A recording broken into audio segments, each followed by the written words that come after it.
Sam said you wanted to see me. I did indeed. Perhaps you'd be kind enough to assist me. Tell me, did you ever wonder why the men of the Night's Watch take no wives and father no children? No. So they will not love. Love is the death of duty. If the day should ever come when your Lord Father was forced to choose between honor on the one hand and those he loves on the other, what would he do?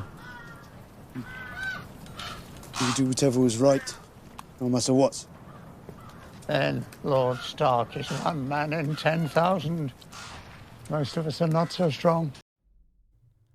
Hello everybody, Alka-Slice here with another video for all you beautiful, awesome people out there.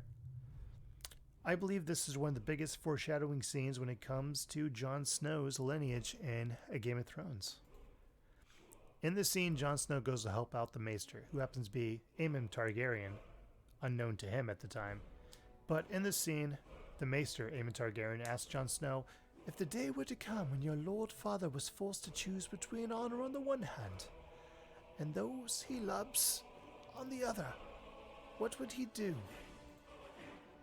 Jon Snow responds, he would do whatever is right.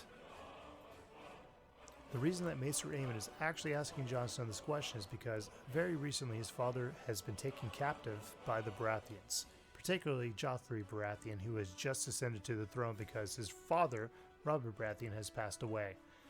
And in retaliation, his brother, quote-unquote brother, Robb Stark, is starting to march to King's Landing to save his father. This scene actually foreshadows what we find out later on, is that the true father of Jon Snow is actually Rhaegar Targaryen, and his mother is Ned's sister, Lyanna Stark. Ned Stark finds his sister bleeding out and dying after giving birth to Jon Snow.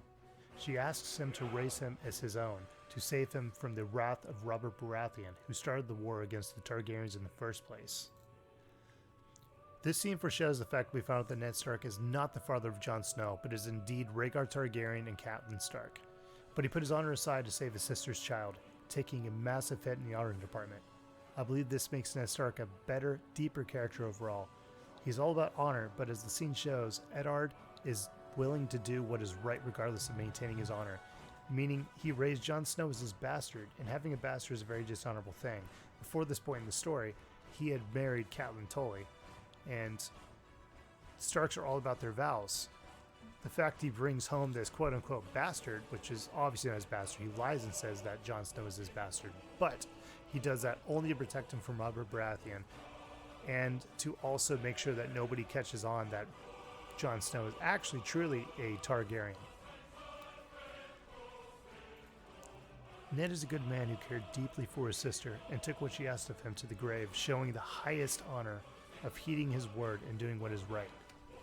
When it comes down to it, honor is doing the right thing even when no one is looking, and I think Eddard Stark encapsulates that. And it definitely rubbed off on Jon Snow. Hello everybody, if you've been enjoying this video, I really do appreciate that. If you don't mind, hit that subscribe button, and also if you don't mind hitting a like on the video, helps out a lot. I'm going to try to do some more stuff just like this, where I talk about deeper stuff I think about characters and certain parts of shows, movies, and video games. If you enjoyed it, like I said, hit the like button. Also, make sure you subscribe. And if you have any suggestions, hey, drop a comment down below. Also, what do you think about this whole situation with Jon Snow's true lineage, what Ned Stark or Eddard Stark did? Put it down in the comments down below. And yeah, we'll catch you guys in the next one. Have a good one.